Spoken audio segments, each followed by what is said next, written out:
presented by माँ Saraswati films. प्रेम से बोलिए सरस्वती मैया की।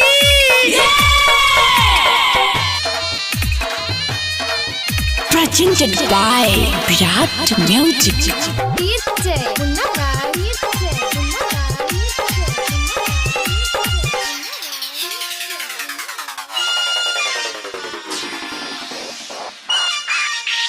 बिना के तार पर नारद के देखू गजबे सूरत हम छै यो। बिना के तार पर नारद के देखू गजबे सूरत हम छै। हमसे सवारी पमैया के देखू गजबे मूसा कान छै।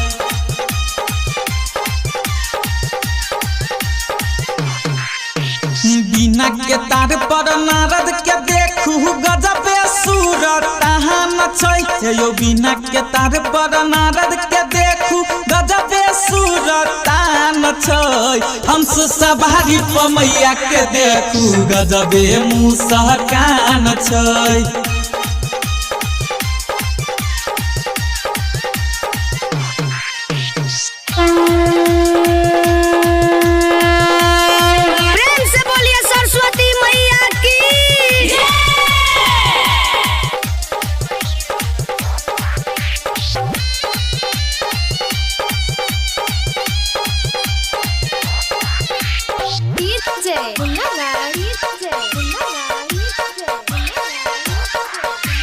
अचके में स्वर भेल मिथिला नगरिया भाग जगल शारदे मैया हे। नाचैया मोरा बाजू मैया लोगबा बाजैया सगरो बधैया हे। अचके में स्वर भेल मिथिला नगरिया भाग जगल शारदे मैया हे। नाचैया मोरा बाजू मैया लोगबा बाजैया सगरो बधैया हे। ढोल नंगहरा बाजैया देखू भीड़ लगल ओइ में जान छै। ढोल नंगहरा बाजैया देखू भीड़ लगल ओइ में जान छै। हमसे सवारी पमैया के देखू गजबे मूसा कान छै।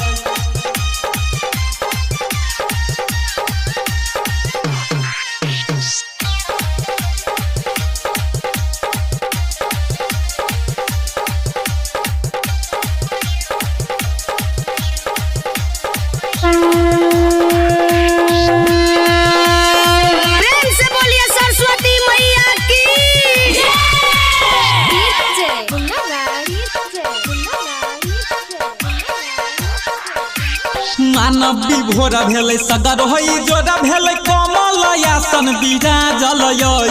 माटी के मूर्ति से हंसे मोहरा मैया ज्ञान के दीप जलाबू यै। मानव विभोर भेलै सगर होई जोड़ा भेलै कमल आसन विराजल यै। माटी के मूर्ति से हंसे मोहरा मैया ज्ञान के दीप जलाबू यै।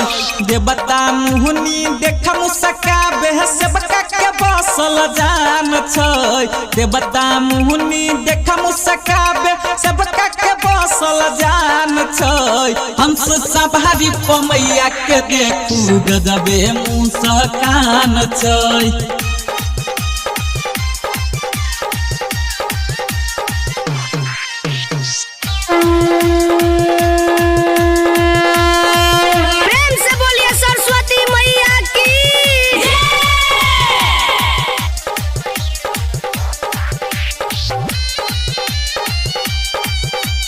Presented by Virat Music.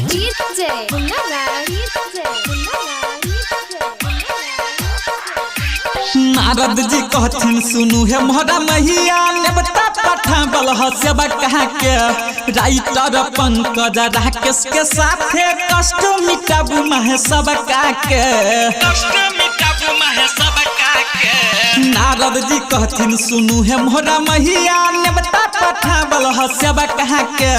Writer Pankaj Rakesh के साथे कष्ट मिटाबू महेशबा के। गायक रंजन राजेश के दिल में है पूजा के बड़ी अरमान छै।